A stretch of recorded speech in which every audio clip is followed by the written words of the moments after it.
Dalam gedung seluas 1.138 meter persegi inilah, para proklamator kemerdekaan merumuskan teks proklamasi kemerdekaan Indonesia. Gedung bernuansa arsitektur Eropa ini didirikan pada tahun 1920 di atas tanah seluas 3.914 meter persegi.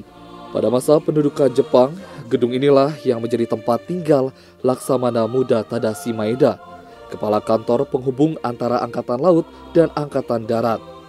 Saat Jepang menyerah kepada sekutu hingga sekutu datang ke Indonesia, gedung ini kemudian menjadi markas tentara Inggris. Setelah masa peperangan berakhir, gedung inilah kemudian disewa oleh Kedutaan Besar Inggris hingga tahun 1981. Ketika Jepang masuk ke Indonesia dan menjajah Indonesia, gedung ini dan seluruh aset-aset yang ada di Indonesia itu diambil oleh pemerintah militer Jepang. Masuk gedung ini yang dijadikan sebagai rumah dinas sekaligus kantor dari Laksamana Muda Tadashi Maeda, seorang perwira Angkatan Laut Jepang yang bekerja sebagai kepala kantor penghubung. Oleh Menteri Pendidikan Nasional saat itu, Profesor Nugroho Noto Susanto, gedung ini dijadikan museum perumusan naskah proklamasi karena dianggap banyak nilai historis yang tertinggal. Di dalam bangunan bergaya Eropa seluas 1.138 meter persegi ini, banyak terdapat ruang dengan lorong-lorong yang besar. Ruang pertama merupakan tempat persiapan perumusan naskah proklamasi yang terdiri dari beberapa sofa empuk, dan disinilah Maeda menyambut kedatangan Bung Karno, Bung Hatta, dan Ahmad Subarjo sekembalinya mereka dari Rengas Dengklok. Ruang kedua merupakan tempat dirumuskannya naskah proklamasi pada 16 Agustus 1945, tepatnya pada pukul 3 subuh. Di ruangan itu, Bung Karno, Bung Hatta, dan Ahmad Subarjo mengitari sebuah meja bundar.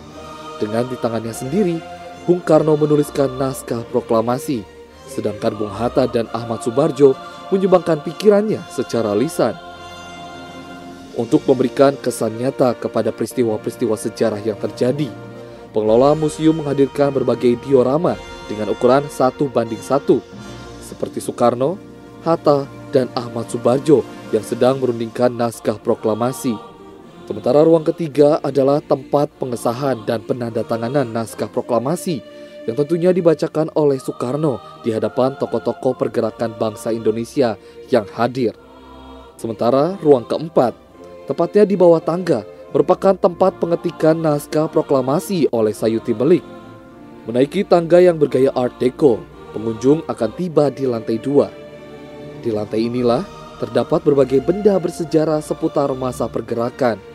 Benda-benda yang tersimpan rapi di dalam etalase tersebut antara lain cetakan poster bergambar Soekarno, pakaian yang pernah digunakan Laksamana Maeda, hingga jam tangan dan kacamata Soekarno. Sementara, dinding-dinding ruangan ini dihiasi nukilan-nukilan sejarah masa pergerakan hingga detik-detik menjelang proklamasi kemerdekaan.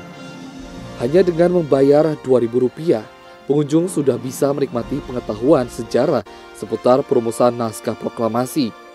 Dengan mengunjungi Museum Perumusan Naskah Proklamasi merupakan salah satu upaya untuk memperkenalkan para pendiri bangsa kepada generasi penerus, sehingga mampu meningkatkan wawasan kebangsaan dan merevitalisasi kembali arti nasionalisme.